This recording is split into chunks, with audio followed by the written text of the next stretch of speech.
Olá, sejam bem-vindos. Esta é a aula número 1 do curso O Líder Transformador.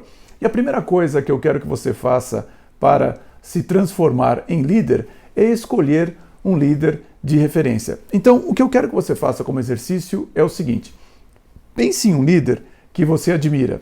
Pode ser um líder que só você conheça, por exemplo, um líder na sua família, como sua mãe, seu pai ou um parente.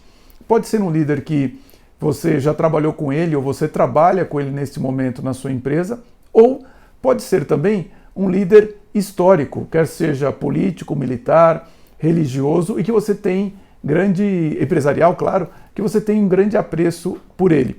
Então, o que você vai fazer? Eu peço a você que escreva o nome desse líder e você vai escrever também por qual característica principal você admira esta pessoa. Por exemplo, você pode escrever que você admira o Ayrton Senna, porque ele sempre colocou muita determinação em tudo aquilo que ele se propôs a fazer. E você considera que determinação é uma competência muito importante em liderança. Ou então, você pode dizer que admira, por exemplo, a Margaret Thatcher, e que você a admira porque ela sempre colocou muito conhecimento em todas as decisões que ela tomou. Então, escolha um líder, escreva o nome dele ou dela e os motivos pelos quais você o admira. Este passo é fundamental para o seu desenvolvimento em liderança.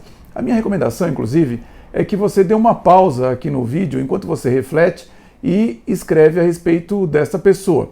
Caso você não queira interromper ou não tenha nenhuma ideia, eu vou falar para você alguns líderes que são mencionados e aí eu continuo aqui a nossa aula. Os líderes que são mais mencionados no decorrer deste meu trabalho de formação de líderes executivos no Brasil são o Ayrton Senna, como eu já falei, nós vamos falar um pouco mais sobre ele em outro momento do trabalho e, portanto, não vou nem dar muitos detalhes, além do fato de ele ser uma pessoa extremamente determinada. Também é muito mencionado o Antônio Emílio de Moraes, pela sua humildade, pela sua capacidade de trabalho. O Jorge Paulo Lemann, pela capacidade de atingir resultados absolutamente extraordinários. O Silvio Santos também é muito mencionado pela sua capacidade de comunicação. E um outro líder também que ocorre com muita frequência é o Bernardinho, do vôlei. É claro que quando as pessoas mencionam para mim o Bernardinho, eu sempre digo a elas o seguinte: olha, sem dúvida, com relação às suas competências de liderança, são extraordinárias. Quer dizer, capacidade de mobilizar o time, motivar o time, inspirar para a vitória, fazer com que os jogadores queiram ser campeões, tudo isso são competências fundamentais em liderança. Eu apenas chamo a atenção para que você jamais dê feedback para os seus funcionários como o Bernardinho dá para os seus jogadores. Ali ele está numa quadra de vôlei, eles estão jogando, a adrenalina está alta, não tem nada de errado com o que o Bernardinho faz. Mas, dentro de uma empresa, você tem que ser mais comedido na hora de dar um feedback, senão você ou a empresa pode correr o risco de serem processados por assédio moral. O líder mais mencionado nos trabalhos que eu faço aqui no Brasil, sem dúvida nenhuma, é Jesus Cristo. E eu quero colocar aqui a principal competência de liderança de Jesus e que é importante para nós. É claro que Jesus foi alguém de extrema humildade, caridade, o seu enorme poder de influenciar e de conquistar pessoas, mas a competência principal que eu gostaria de destacar é aquela que é, de fato, a principal função de um líder. Você já parou para pensar nisso? Qual é a principal função de um líder? E qual seria? Considere como possibilidade que a principal função de um líder é formar outros líderes. Por que isso é assim? Porque o que uma empresa vai precisar para que ela continue a existir daqui a 5, 10, 20 anos? Ora, ela vai precisar de instalações, de produtos, de serviços, de mercados e vai precisar de líderes também. Portanto, você ter capacidade de gerar líderes, gerar novos líderes na sua empresa é uma capacidade fundamental, é a função principal de todo líder. E, portanto, neste sentido, Jesus Cristo é um exemplo extraordinário devido à sua preocupação e, claro, capacidade de formar os seus apóstolos. Todo grande líder, melhor dizendo, sempre teve um grande líder de referência. Eu gostaria de mostrar para vocês aqui a capa da autobiografia do Martin Luther King. Então, dá uma olhada nessa capa aqui. Nesta capa, você observa que o Martin Luther King, na sala onde ele se encontra, ele tem uma foto na parede do Gandhi. Este é o principal motivo pelo qual ele lutou pelos direitos civis dos americanos, principalmente dos negros americanos, utilizando-se da não violência. Por quê? Ele tinha como líder de referência o próprio Gandhi. Esta é a primeira etapa para você se transformar em líder.